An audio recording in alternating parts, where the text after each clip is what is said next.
time I checked, this is not the Los Angeles LeBron. He knows his stuff. He's not afraid to go at people. How did you get blocked by LeBron James on Twitter?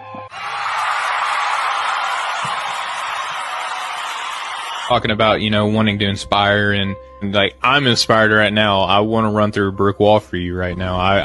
Cutthroat. It's very, up and down roller coaster of emotion. God put me in a position.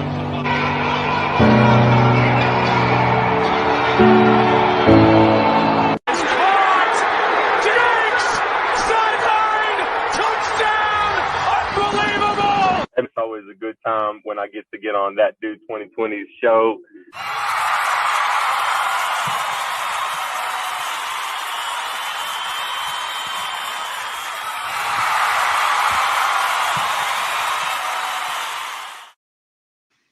It's about time, folks, here. It doesn't matter. No Facebook, no YouTube, no Instagram. You're going to flag my stuff for a bunch of hogwash. It doesn't matter. We're going to keep doing it here on the John Allcorn Show, despite Facebook, YouTube being a bunch of Higgins here. But long list of public address announcer for the San Diego Gulls, the American Hockey League, and probably I get this wrong, the San Diego Sockers. I think I maybe got that right there. The Major Arena Soccer League, the MASL, the Point Loma Nazarene University. I butchered that. In the University of San Diego Athletics, and of course the most important one, or just kidding, the podcast moderator and host of the MSA Sports Network. Callan, thank you for coming on. How you doing? John, thanks for the invite, man. We've been working on trying to make this happen, and I'm glad we were able to do it today, man. And great to see you as always, my man. How we doing? Yes, well, the sports world is,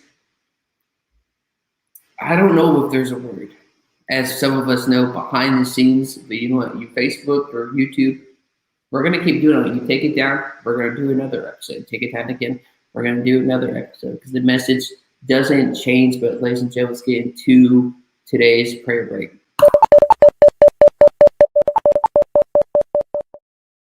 Lord, we thank you for the opportunity, despite a lot of setbacks like Callan and myself and many other people know. We know this is a great opportunity. In Jesus' name, amen. What we do, folks, here is a kind of like a Bible verse here, and it's not like your typical Sunday school thing. Don't worry, not that boring Sunday school class that we've all been to. But again, appreciate youth group here. Is that Proverbs 14:23? In all toil there is profit, but mere tends only to property. And I know that we both know, Callan, in this industry, that there isn't going to be what we think it is. There are going to be times where we take a huge risk. Taking so many risks coming on, y'all took a huge risk on me. But for the story, if we kind of continue on, though, is that we're like a Jesus and God story quick for people who don't know. I used to work with kids. I can't believe I decided to do that. And after many, many years of, let's just say, there is a stigma around men working in childcare. The certain word we will not say here on the program, but we'll say off air. Couldn't work in childcare. Say, you know what? Screw this. Let's go full time. Let's shoot your shot.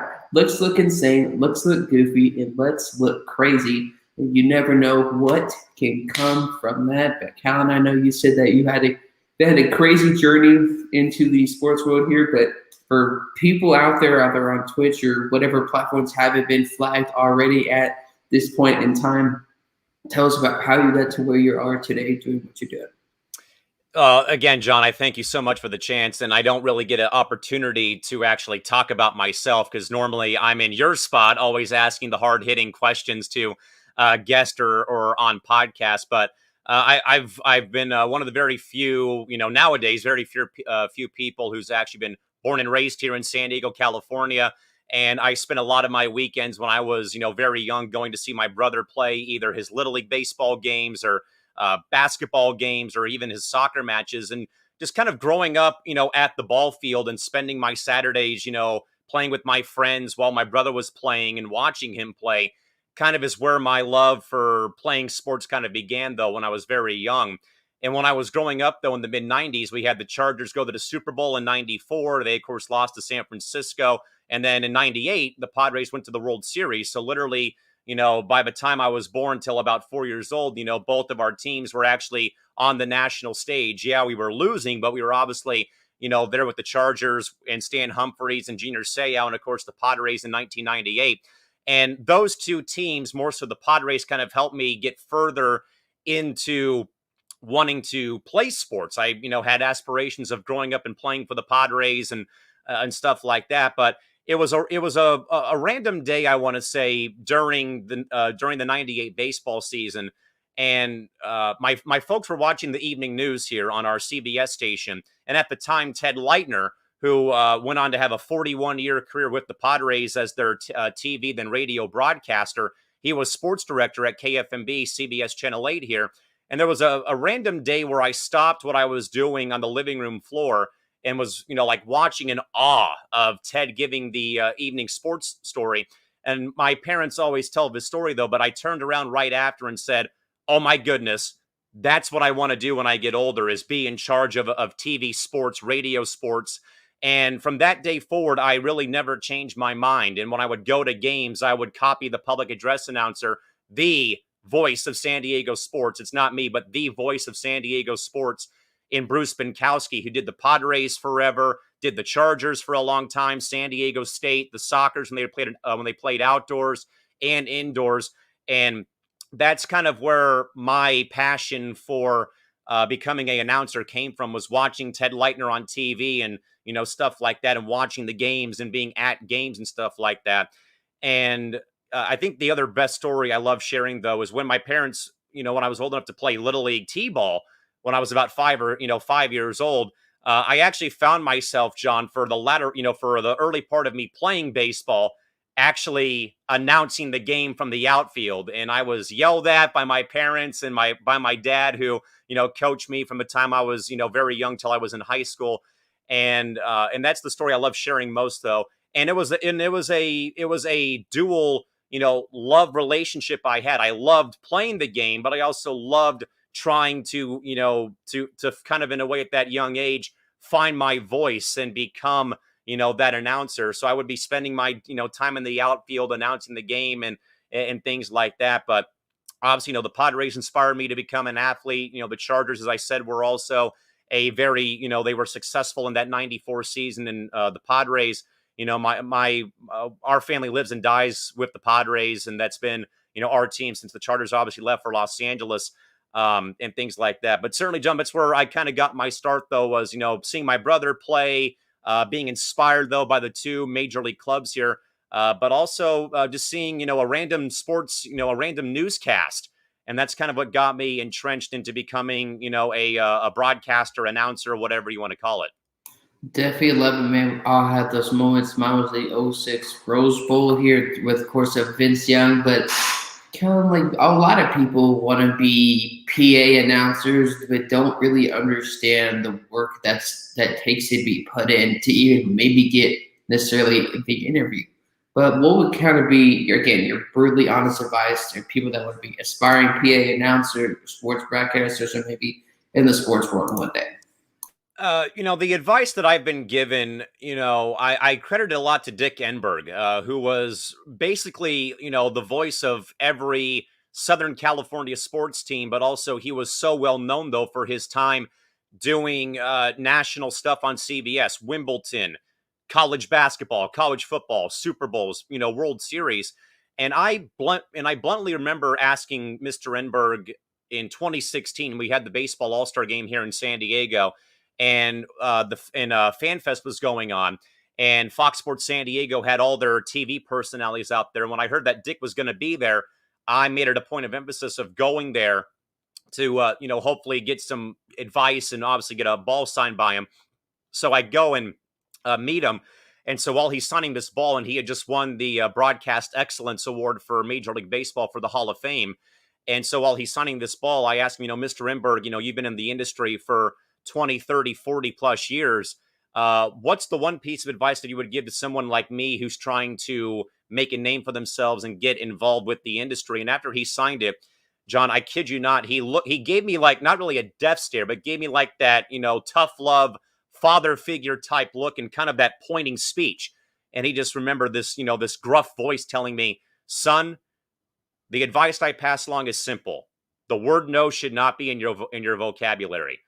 Whatever assignment you're given, you say yes, whether that's in a major market, a small market, a medium market, and if you're being paid big bucks, little bit of income, or not being paid at all. The experience is what matters most. And if you want to be a better announcer or a better broadcaster, I would encourage you to write more and become a writer, because that's what you're a lot of times you're doing is, reading scripts is one thing, but also writing your own stuff. If you're what they call multi-skilled journalists for local news, is you're doing stuff like that. And that's more so the advice I mainly remember, though. But also, I remember as well, though, John, when I was a freshman in high school, more so with me trying to become an announcer. I pursued this dream since I was 4 years old, and I got my first chance to be a part of the broadcast media when I became the sports anchor for Mission Bay High School's student-run television network. And I remember walking in one day to Robert Caligiuri's classroom. He had a side-by-side classroom when he was teaching at Mission Bay. He did computer stuff, and he also did the school TV station. And I remember walking in and also talking to Brian Kerr, who was the journalism teacher. And I asked him, Mr. Kerr, what could I do to perhaps either get with journalism or get with TV? He said, go talk to Mr. Caligiuri. So I walked into his classroom one day, like first week of school, and I said, Mr. Caligiuri, I'm going to become your sports TV anchor. And some of the kids kind of laughed it off like, hey, what do you know? Like all the juniors and seniors. And then Mr. Caligiuri said, okay, well, let's see what you got. And I rattled off some fictional play-by-play of a game. And by the time I finished that, John, all the seniors and all the juniors who kind of clowned me when I walked in and said that, they all had their jaws dropped to the floor. And right then and there, it's like, okay, you're going to start next week.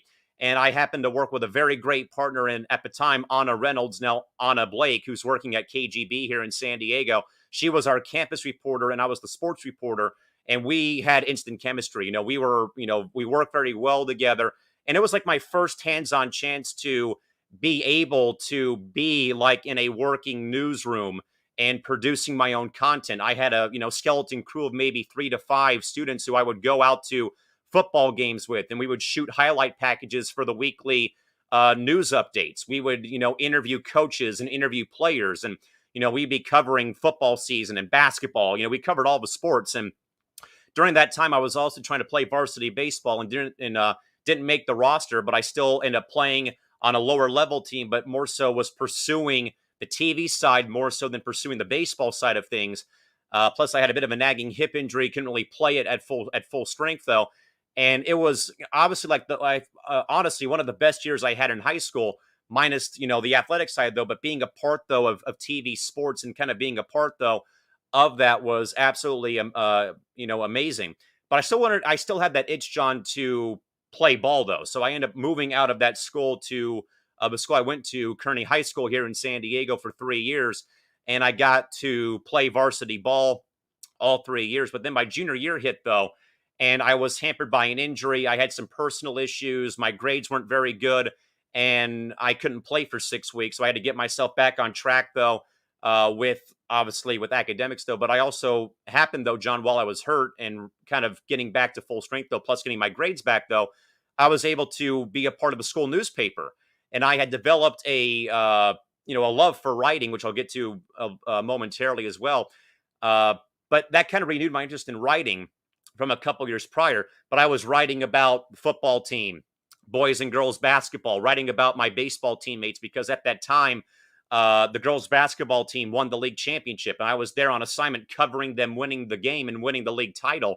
And also, we had a bit of a transition year in baseball, because there was a rise of pitchers who were being hit by comebackers and by line drives because of how the bats were made. And so they had to basically deaden the aluminum bats to not have what they called the trampoline effect, and how the balls would jump off the bat and would be at 120 miles an hour plus off the bat. And they basically deadened those bats. So that was a thing that we had to adjust to, and I wrote about.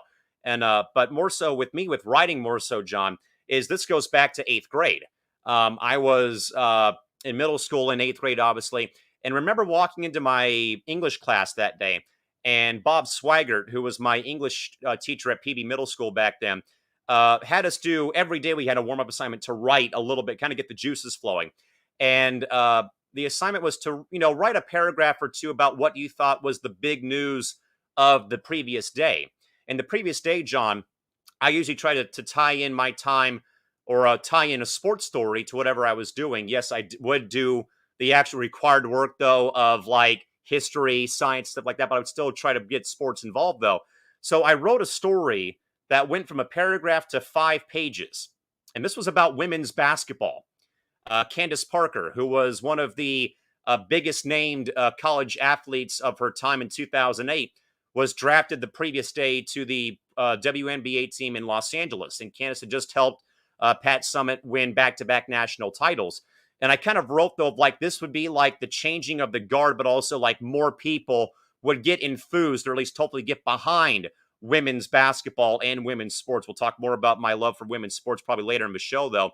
But this went from a paragraph to a page to 2 to 3 to 4 to 5 pages because it was a very, I felt like, very big thing, though. Like this was a very big thing, very star-studded athlete who was able to dunk, which wasn't a very big thing in the women's game at that time. And they had knocked off UConn in a huge, huge upset, in Hartford on CBS on national television. And they came out and just clobbered UConn, which again, usually doesn't happen a lot or didn't happen a lot back then. And that's kind of where I wanted to pursue writing along with my announcing career, though. So I would write about sporting events. I'd write about games I went to as a fan when I was in elementary school, which kind of began my love for the sport of hockey when I was in elementary school. But certainly, though, John, is mainly the advice, though, I mainly give, though, is basically what I was told by Dick Enberg is, don't be afraid to say yes. Say yes, take that leap, take the gamble, because you don't know where in fact it may in fact take you. As in fact you kind of get yourself started. Definitely love that, man. A lot of people should really have that attitude, is be willing to help out and look, I guess you could say, insane. Don't say no. No job, folks, in the sports world, like Callan McClurg is saying, is below you or above you, man. But that's the thing, is a lot of people, they say it looks stupid. People are going to laugh at you like they did. And look, hey, you proved them wrong. People are laughing. You think people, regardless of what you think about sports broadcasters, anyone in the industry, they get laughed at them all the time. Look at the stories of Josh Allen. He's your starting recruit out of high school. So if that doesn't inspire you, folks here that I don't know what will. Again, folks, Callan McClurg here on the John Offer Show tonight. But if anybody has a prayer request, you can text 281-675-5081 or email godovermoneysportsnetwork@gmail.com. And if YouTube or Facebook tries to take us down, you can DM us on the network page if you have any prayer requests here. But speaking about women's sports, it's always been, I feel like, kind of a joke in terms of people making fun about it, either in comedy shows or cartoons. But Cal, let's be honest, women's sports get such a negative stereotype. And in your honest opinion, being in women's sports, you've interviewed a lot of great people in women's sports, and one you did back in June from women's ice hockey, I believe, and Hailey Skamara, if I probably got that name wrong. But in your honest opinion, why doesn't women's sports give the amount of attention, love, or support that it truly deserves? John, I think, though, sadly, it's more so a sports media side of things, and I really hate to say that. But I believe that 4%, I believe Eli Horowitz, who is the PR rep for the LA Sparks, always puts out that 4%, I believe, 4% of all sports coverage is female related. And I think more so that it's been, a stereotype, but also I think, though, John, it's mainly been thought of as an afterthought. And like I said, though, about my time, though, or at least writing that piece in 8th grade, John, is, I took a gamble when I was getting just out of high school and just starting college. And I did not, folks, for one thing, go to a 4-year university. I went to a broadcasting school based in downtown Los Angeles, and I worked at a very small country radio station here in San Diego County out east. And a project, John, I had to do was interview somebody in my field. And I took a gamble on trying to get Candace Parker to be my interview guest. Quick backstory about that is I wrote another story on a blog I recycled from high school that I was using for digital arts and graphic design. And I wrote a story about why I have been a women's basketball fan, women's sports fan, And it was about Diana Taurasi, who was from UConn, who I saw play her senior year at UConn, literally at Gamble Pavilion, and about Candace Parker, because, those two athletes are two of my favorite women's athletes on the basketball side of all time. And I wrote this article in the winter, I think, of 2013, I believe, and sent it out on Twitter. Didn't really expect to get any like feedback or whatnot. But let alone though, John, I'm fast asleep at night and my phone goes off at like 1 o'clock in the morning. And one thing though, John, I think a lot of people don't realize though is that women's basketball players typically play 11 months out of the year. They play in the summer over in the States though, but the income and the salary, as we know though, John, is not the best. So they will go and play after a quick, breather, go and play overseas where they make about 3 to 5 times more money. They make millions of dollars, John, playing like in small cities in Russia, over in Japan, or in Europe somewhere. And it's a very, taxing cycle for these athletes. And so Candace Parker at the time was playing in a very small city called Ekaterinburg, roughly, I believe, 2.5 hours northwest of Moscow. Playing with a team, though, and playing, John, with fellow Americans. And there's a rule about how many that they can have on these rosters. But I mean, it was Candace Parker, DT, Sue Bird, 3 of the best on one team. Like, there's no way you're going to lose the title or lose a game. But she was over in Russia. And of course, the time change is one thing. So I send it out, and my phone goes off. And it's Twitter notifications. And it says, I'm making it out on my phone at like 1 o'clock. And I'm just like, what? Candace Parker retweets. Candace Parker is now following you. I'm just like, what on earth is going on here? And also during that time, though, John, I started a podcast specifically for women's basketball. And I was kind of in a similar spot, though, about our friends at MI6, though, about, do you really want to put the content out? Is people going to watch? Am I going to be, just like these athletes, given the short end of the stick, though, with all of these, ludicrous, trolls out there about, saying stuff about, the game and stuff like that. And sure enough, though, is how things went, though. And so after Candace followed me on Twitter, I'm just like, what on earth is going on here? Like, I was totally starstruck. Like, one of my favorite athletes of all time just followed me on Twitter. So going back, though, to 2014, about a year or so later, is the LA organization was kind of in influx.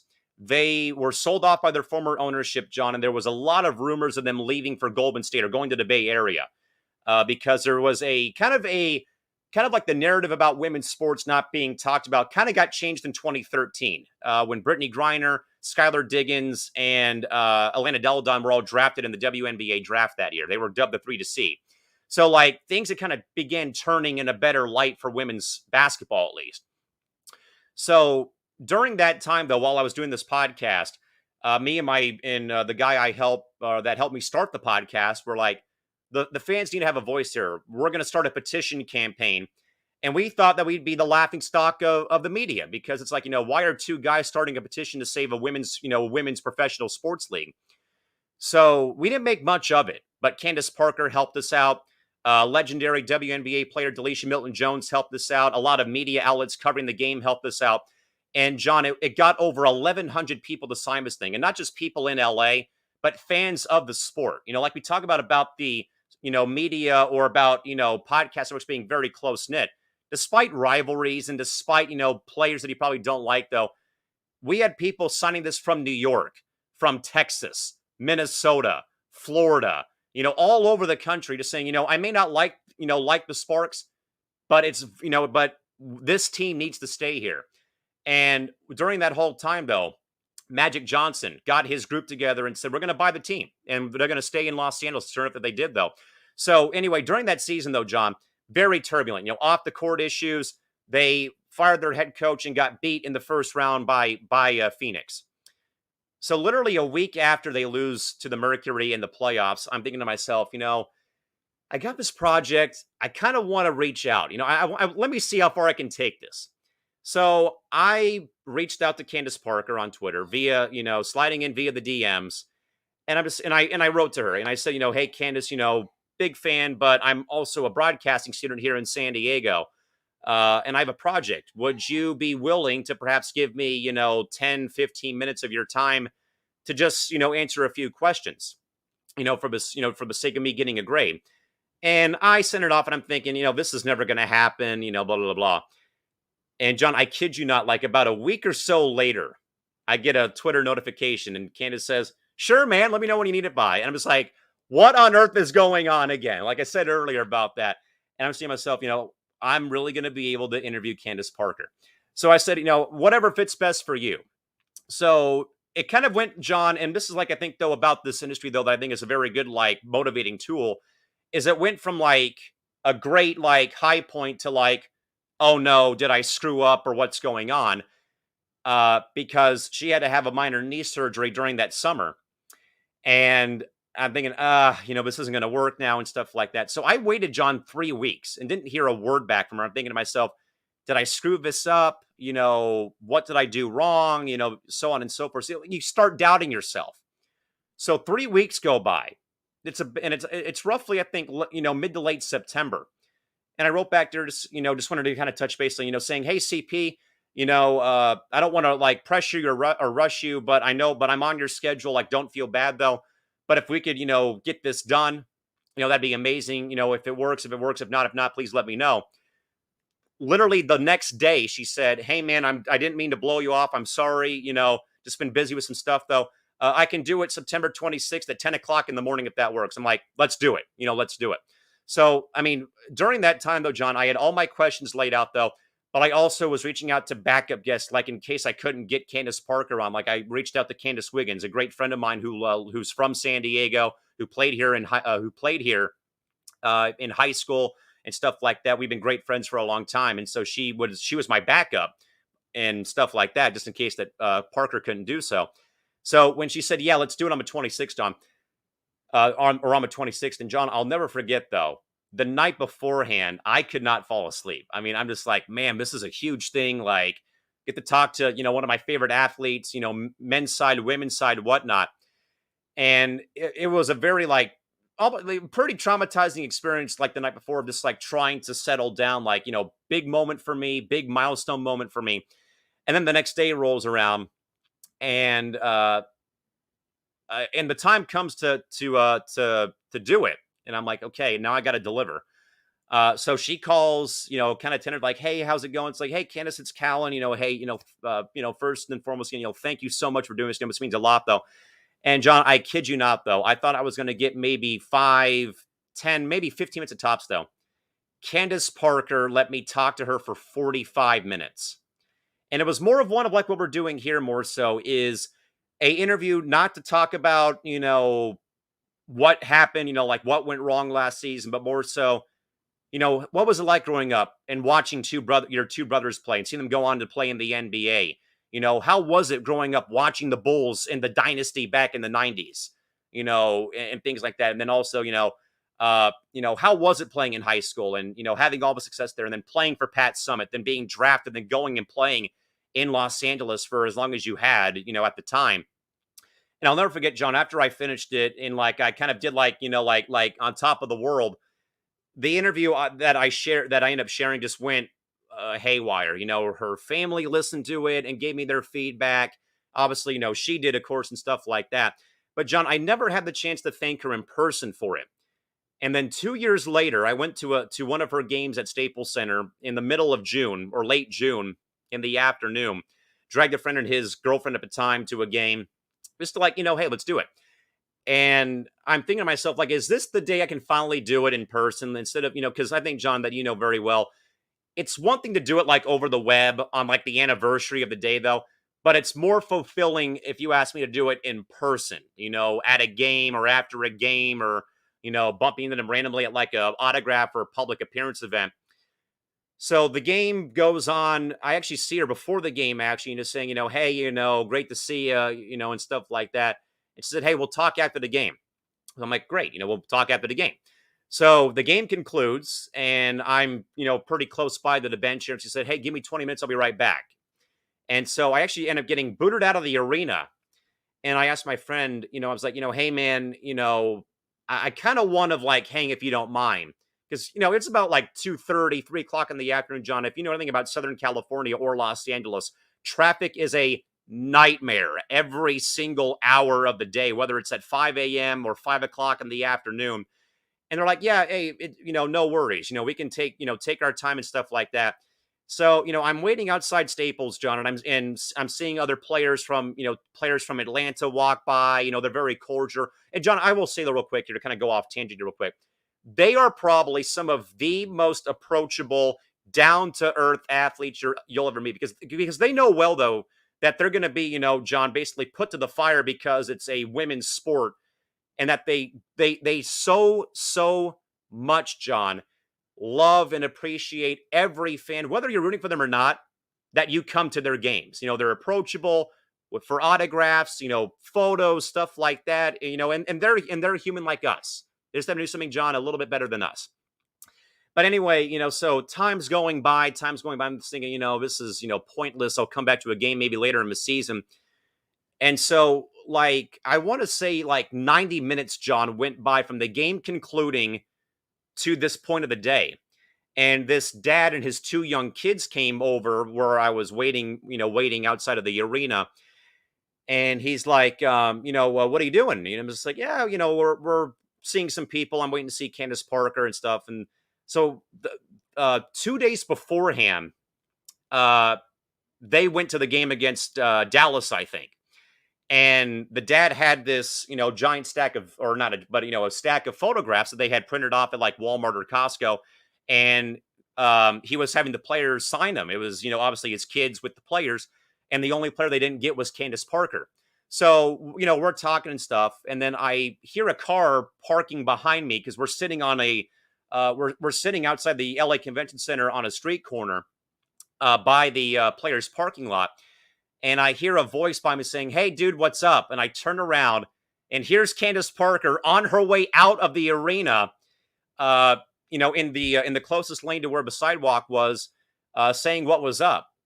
And like I had to freeze for a minute, and I said, and I'm trying to like get the words out, like, can you like, hop out for a sec and say hi before you leave? And so sure enough, she puts her hazards on, John, and I kid you not, she comes out and spends a few minutes. And I told, the dad said, hey, you guys can go first. I need a little bit longer. So the kids got their picture taken again with Candace.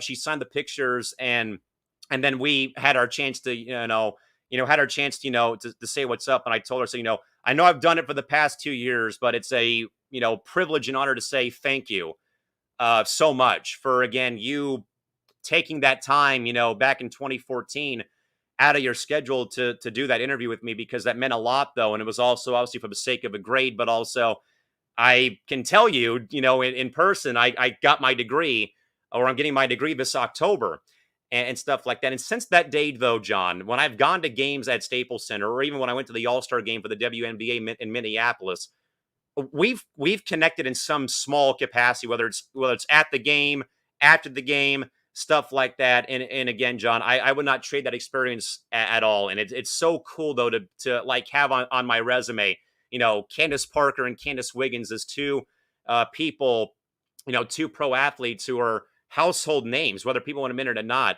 or not, that have been, interview guests. And one more awesome women's sports story, John, or 2 more, or a couple more about that is, in February of 2018, me and my good friend Matt went to a Vegas Golden Knights LA Kings home game at Staples Center. And we're Anaheim Ducks fans. We're not the biggest fans of teams in Los Angeles, but we went though because, Vegas had a very good team that year. And it was just like, let's go to a game. Why not? Literally, John, I kid you not, 10 minutes after I bought the tickets, I got an email from the LA Kings with this, urgent announcement. USA women's hockey team, gold medal winning USA hockey team, to appear at Staples Center to be honored for winning 2018 Winter Olympics gold medal in South Korea. And I'm thinking, oh boy, this is going to be fun. So I mean, the reason being with that though is Hillary Knight went to college with my cousin, Hannah McClurg Torres, at Wisconsin, Also knew my friend DJ Shauner Nichols from the Bucks as well. They all three were Badgers back at one point in time. And Hillary has basically been the face of USA women's hockey for majority of her career. So I'm thinking, this would be awesome. Like check another athlete of mine that I love off the list. So we go to the game again. We really don't have much rooting interest in the game because again, it's Vegas and LA. Really don't care about the two teams and stuff like that. But we managed though, John, to go down to the level where they were sitting. And so the players were, they were extremely gassed, John, because they literally had flown in, I think, from South Korea into LA. I think like the early morning of that day, had to go on a media blitz across LA with Ellen DeGeneres and NBC and Good Morning America and all that sort of stuff, though. And they had to come to the game, drop the ceremonial first puck, and then had to talk to the LA Lions, the LA Kings' women's and girls hockey program. And John, even though they were jet lagged, tired out of their mind, probably didn't want to be at the game, though, they still, though, let all of us fans celebrate their victory with them because they had a lot of their family and friends at the games, but not like the general public being there like us. So we're hanging out down below, and they were in a suite, though. So if they had to use the restroom, they had to leave the suite to go use the bathroom. But they were super nice, though, John. Even while they were, leaving, we're walking around the concourse, they stopped and let us take pictures. So we got to meet Jocelyn Lamoureux, who had the game-winning goal for Team USA in the gold medal game in the shootout. We got to meet Brianna Decker, and of course, we got to meet Hillary Knight. And I'm like quivering inside, like keep it together, keep it together. But again, they were all super nice, super down to earth. Decker and Jocelyn let us see their gold medals. Man, those things are humongous in person. But Amanda Kessel, so we got to, either get pictures with them or, say, hey, congrats. And, we got to shake their hands or give them hugs or whatnot. And again, just, a super cool experience, though. But I don't think, John, it will be as cool, though, as actually seeing that team actually play in person as they did in pre-COVID, about a month prior to COVID really hitting hard. They played a game versus Canada up at Honda Center in Anaheim, and it was the highest attended home game for the women's national hockey team ever in the U.S. It was in Detroit and Denver, I think, though. And here, John, what they would call a non-traditional hockey market in Southern California rakes in 13,000 people plus and becomes the highest attended hockey game for the women's national team ever. And seeing all the players close up, though, with, high fives and after the game, though, John, I really wish, though, that people, and I think, though, that the past several years, though, have been a very great, way to kind of get the women's sports back on a even playing field, though. Again, we had Haley join us, though, on the Sports Lounge on MI6 back in June, though. And that the narrative, I think, though, John, is slowly but surely changing.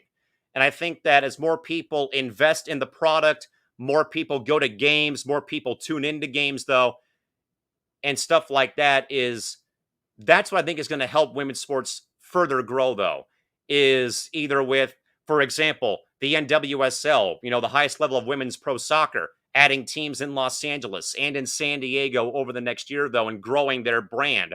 The WNBA perhaps maybe growing their league eventually after having 12 teams for a long time. Certainly Kristen Press big name in women's soccer, leaving her club in the NWSL to go home and play in Los Angeles for that ownership group. And I think, though, John, it's more of a matter of representation, but also more so that I think that leagues and teams, I think right now, they're no longer afraid to kind of take that gamble, and they want to invest in women's sports. As Haley said, though, on the Sports Lounge, like the Pagula family, who owns every team in Buffalo, they invested investing money in their women's hockey team with the Buffalo Buttes, and they've been a very consistent winner. And investing those time and resources, that's what I think all you can ask for. And maybe better coverage on TV or the radio or in the newspaper and stuff like that. But certainly, John, it's been a great several years if you're a women's sports fan. Yes, Team USA success, though, with basketball and soccer and stuff like that, though. But that more and more eyeballs are going there. And that's really all I think that you can ask for, though. But also that people now are investing their product or investing their time, effort, and money into the product is what I think is also a very, very, very big step forward as well. Definitely, my man. And that's the thing, is I definitely want to hear or get to talk to more female athletes in the future. And it definitely drives me crazy here, but you should be proud of me. There hasn't been a single football question here so far, and there won't be a single one here. But to baseball talk here, they'll let Isaiah know that I'm talking baseball. Just kidding. No, of course, I believe the Padres are, I believe, in third or fourth place in the NL West right now. Since the playoffs are getting closer and closer, what do you think would have to be the biggest adjustment for the Padres come playoff time? John, it's been a very tough sledding right now for this ball club, sadly. And it's very sad to see, John, because kind of in a way, though, like that meme you see a lot of the Dallas Cowboy fans about the preseason and, hey, we them boys. And then they go 8-8 and like the cycle repeats, though. Mm-hmm. Sadly, here in San Diego, though, John, it's kind of like, it's kind of like, get star players, high hopes or expectations. Something goes wrong. And the cycle repeats. It's a broken record, Sally. And right now, though, John, it's been a mixture of starting pitching issues and a lack of offense so far as well. But more so, it's the starting pitching. And I've been obviously, watching this team play all year, and it was a great, first half to the start of the season. But then, though, John, I feel like though that the season, if and in fact that the Padres don't make the playoffs, though, can all be traced back to the trade deadline, where A.J. Preller was oh so close to bringing in Max Scherzer from the Washington Nationals, only to be outbid by the rival Los Angeles Dodgers, who get richer with getting Scherzer and Trey Turner and adding more lethal firepower to that already stacked LA Dodger roster. And that the Padres right now are kind of at the, they are big time hurt right now. They're big time hurt right now. With starting pitching right now being very thin right now, with Yu Darvish being on the IL, Blake Snell being up and down, very hit or miss. Joe Musgrove has been very, very efficient so far. Ryan Weathers has had a very bad ERA, and also Chris Paddock being hurt, though. They signed Jake Arrieta to a contract, and he pulls a hamstring in Colorado, his first start with the Padres. And also lack of offense has been a very big thing. They got no hit a couple weeks ago by one of the worst teams in baseball, by the Diamondbacks in Phoenix, though. They get swept, though, by Colorado as well, and things like that. And just more so, John, like the wheels right now are falling off at the worst possible time, though. But it's not but I've been very reluctant to really kind of say, season's over, move on to next year, though. But it's becoming more and more grim, I think, as you see this team floundering and, trying to gasp for air right now. But that still, though, I think, though, John, does not take away, though, about how this Padre ball club, though, has in fact played, though, because you go through those peaks and valleys. You go through, the good times and then the bad times. And right now, the bad times are coming, though, at probably the worst possible time, though, right now, with this being late August, early September coming up, though. And also the gauntlet of that schedule being left, though, with San Francisco and the Dodgers again, St. Louis, even the Braves right now coming in. So it's not going to be any easier for the Padres. Even Houston is coming in into town in September. But right now, I think, though, John, I don't want to, give up yet. I'm trying my best not to, lose all my hope or stuff like that. But certainly it is becoming more and more grim, though, that if, in fact, this club does not make the postseason, you kind of have to go back, though, to the trade deadline. And when the Padres were, this close to getting Max Scherzer, only to be, one up, though, by the rival Dodgers, who get richer and get better with that one move right then and there. Jay, exactly, my man. Sports is like a marriage. You go through the good times and the bad times here. And speaking kind of your Padres here, because the Kings aside, I ask you, Callan, you think your Padres will fire the manager if the Padres miss the postseason?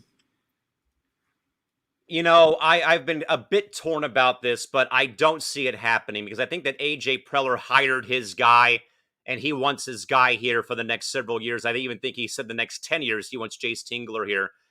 But I do think, though, that sadly, a season that's kind of gone out of control like this season has for the Padres with, not getting starting pitching at the trade deadline and the offense sputtering out of control and the pitching not being there, is that I think that more so it's very hard, John, even for someone like me to blame somebody or single out one person in a team sport. And I think that AJ Preller, I think in my mind, will get majority of the blame, though, because this guy, did a lot though over the offseason with Snell and Darvish and Musgrove and Keone Kela.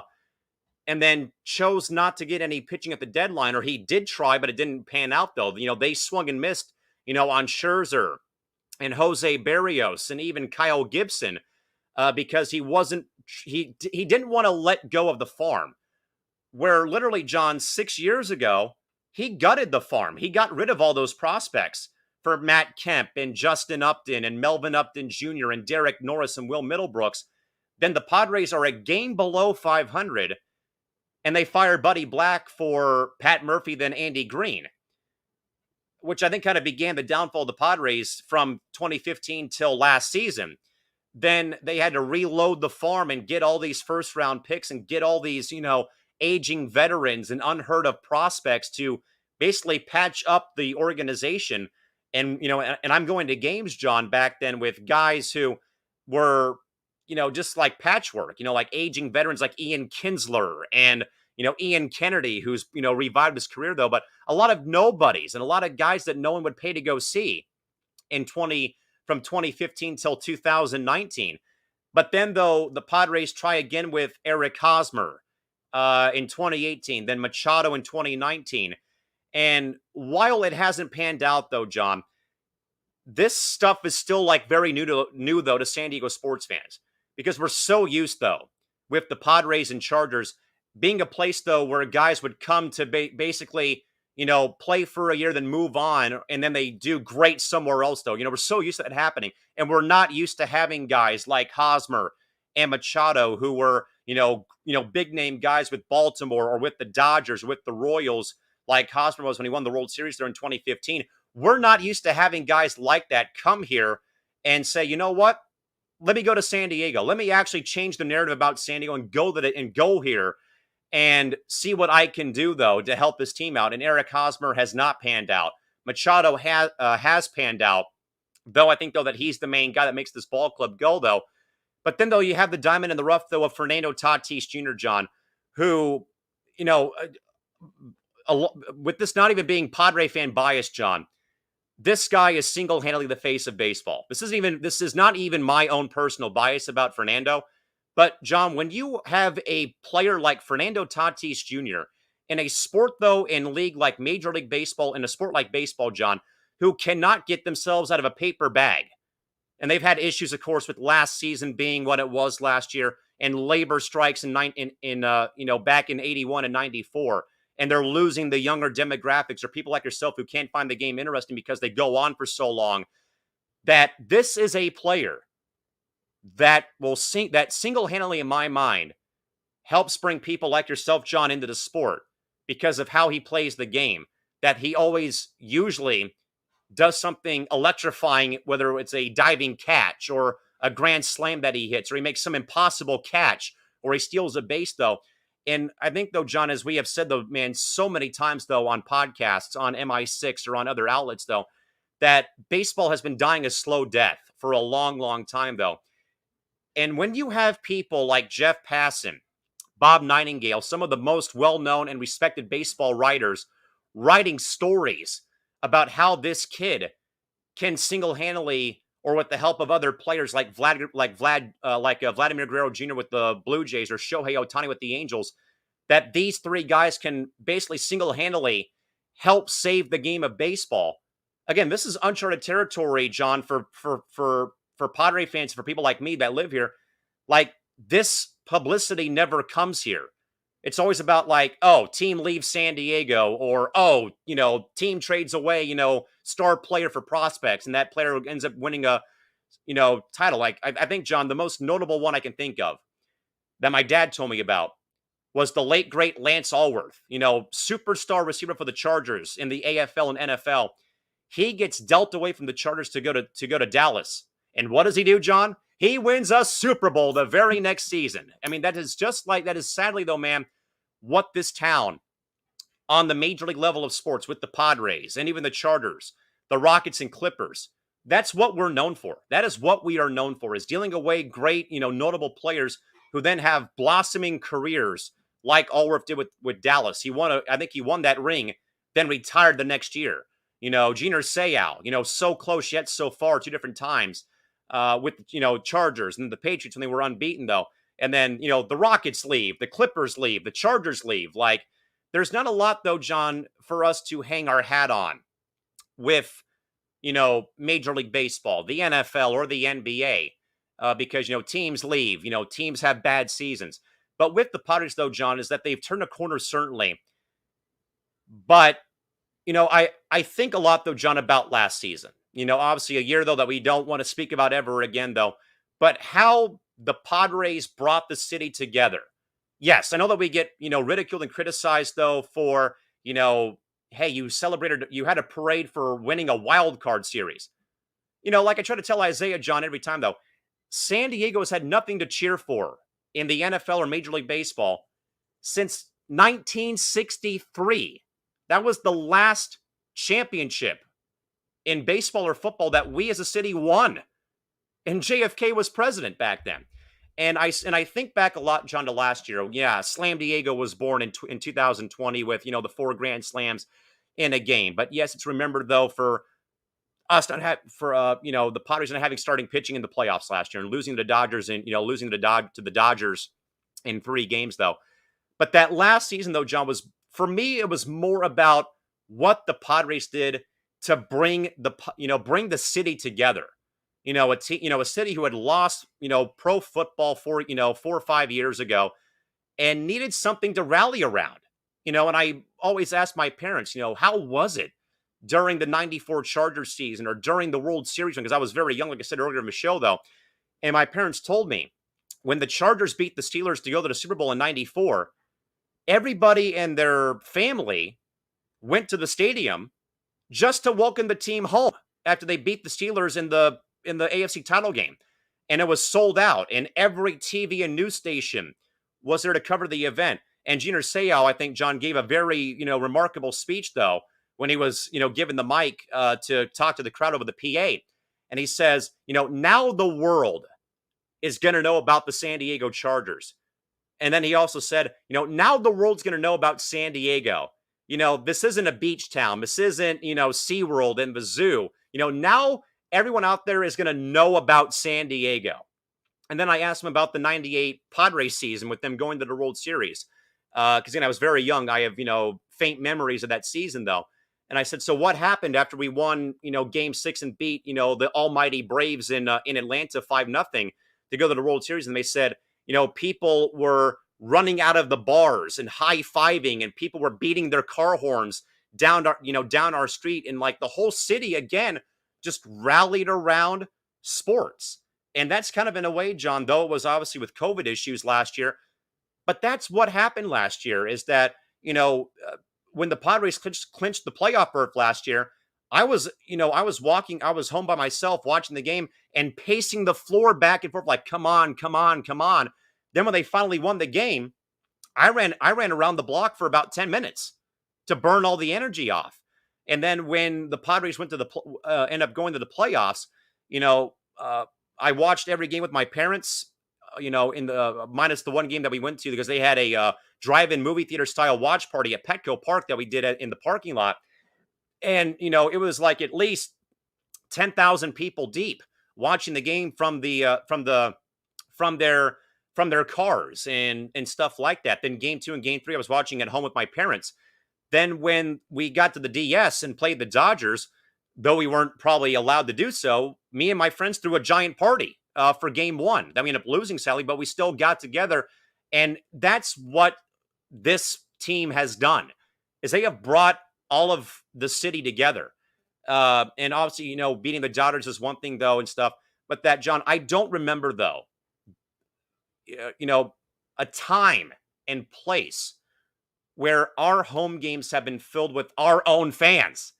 Every time, John, if you remember Charger games, they'd be with, full of Denver fans and Raider fans and, Raider fans and Chiefs fans and stuff. And same with the Padres. It would always be Dodger fans, Giants fans, Phillies fans, the occasional visit from the Angels. It would always be the opposing fans and your very small number of Padre fans like myself who would go to games because they love baseball, or those who would get free tickets and to go to drink beer and watch the game and not worry about if they won or lost, though. But that this season, though, John, like I said, though, has just helped rally this city. a city who's been, thrown to the curb so many times, and it's only known about it being a beach town and craft beer and tacos and, the surf and sand and stuff like that, though. But that the Padres are saying, that's great and all, but what about us? And I think, like I said, about having Tatis Jr., the face of baseball on this roster. Again, that's not even biased. That's been said, though, by ESPN, MLB Network, writers across the board with every, major news publication out there. And that this kid and this team, John, like I said, though, that Tatis Jr. and the Padres are bringing fun back to the game with how they play the game and their attitude and the swagger and stuff like that. Yeah, it hasn't really been there lately, but John, it's a good time right now, though. It's not obviously been a great, fun time, though, but with how the Padres have played and their commitment to making this club and this, frowned upon, looked upon as a doormat franchise into a respectable contender over the next decade plus is what gives me a lot of pride in my hometown again. Yes, I know I work with, our hockey team here in San Diego and with the indoor soccer team here as well, though. But seeing it from the Padres, though, just makes it a little bit sweeter. But the Gulls and Sockers, obviously, they've done their, done an amazing job, though, of getting people back behind the sports scene here in San Diego. And I'll definitely say that for sure. But certainly with the Padres, though, it's fun seeing a team that, competes every day. Yes, they probably, have had a rough few weeks, though. But it's been fun, though, John, to just seeing a competitive ball club going out there every night and playing as hard as they can. That's what we love about sports. And if anybody, like we talked about a couple months ago about sports stuff, if there's any sports fan, you're not even a sports fan, that you're going to criticize somebody for celebrate, that's the whole point about sports. Why we're in sports is to bring people together to celebrate. A win is a win. Even if the Raiders went 0-17, whatever team, and then they won a game and they celebrate, heck yeah, you flip and do it. Obviously, it's a little bit different with the Browns when they won a game, when they lost every single game. But to really criticize that's what we love. I mean, he was even on the cover of this baseball game this year for the game console. So he's the face of baseball. Not nobody with the A's, Isaiah, and anybody behind the scenes here on the program. But Callan, I think we're both looking forward to this a maybe double roast Isaiah roast session right here. And folks, viewer discretion advised. Again, all the other words were blurred out, but other than that, Isaiah Leon decides to talk about a certain baseball team that we're familiar with. And you see this background because that's how I feel what he sounds like when he talks about his baseball teams. Isaiah, you work for the A's. Come on, buddy. The A's lose again! How many times do we keep freaking losing, man? Gosh darn it, another freaking loss!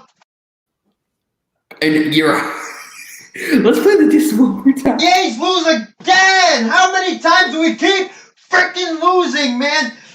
Gosh darn it, another freaking loss! I'd like to know what's in the pillowcase that he's beating on the side of the door. And maybe we'll have to talk to Isaiah post-show call here. But folks, when you work for a sports team, or you're looking to work for a sports team, or any job, Isaiah, I don't even know why we bother. I guess the A's are that bad. They're that desperate to have employees. The A's, Casey King gave us some wonderful news. The Oakland A's are falling out the water. Yes, yes, yes, yes, yes. And you know what, Isaiah? Should learn your lesson. We've got a couple more videos here before we end the program, but just Isaiah roast session is a nice way to end an interview. I think the Padres and the Athletics are both in the same boat, Really, Isaiah. Go even further.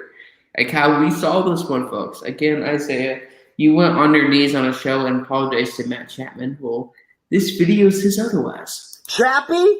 More like crappy.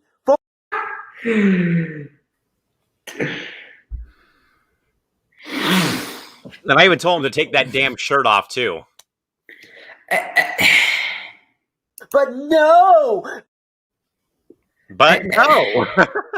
It just makes you wonder, but our final roast this video here, folks. Isaiah says we should buy stock in Georgia.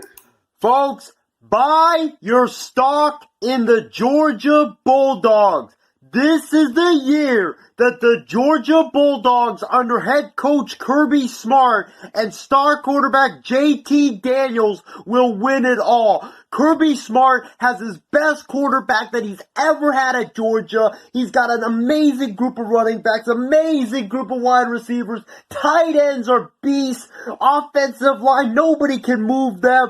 Defense, this is the best defense he's also had at Georgia as well. Plus Alabama, they have a very, very young quarterback. He's unproven. He hasn't even started a game. Every team besides Georgia is weak in the SEC. Buy your stock now in Georgia. This is Georgia's year, folks.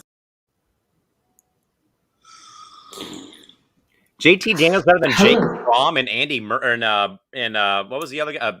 Andy Murray? Is that what the other guy I'm thinking I of? don't care if they have freaking Tom Brady. Georgia isn't going to be doing anything this year, folks. With Callan McClurg joining the show here, but like we do on every single Come on, Jimmy, we got to get this first. No. Technical issues here that we have on there. But again, folks, we're going to tonight's final thoughts here. If I can actually find it. Final thoughts.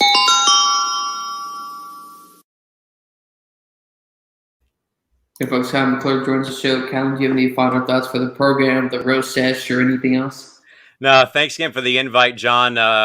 Maybe I could have gone longer, but I'm glad we kind of kept it at an hour plus. But thanks again, man, and looking forward to the next one. For sure, and hopefully we have some news coming soon, and YouTube doesn't decide to call me another scammer, and I apologize. I guess I was practicing scam, and I'm a scammer, so I apologize, folks, for that. Not really. So, Susan, hopefully you're watching. Obviously you're not, but thank you all so much for the support. We will see y'all next time.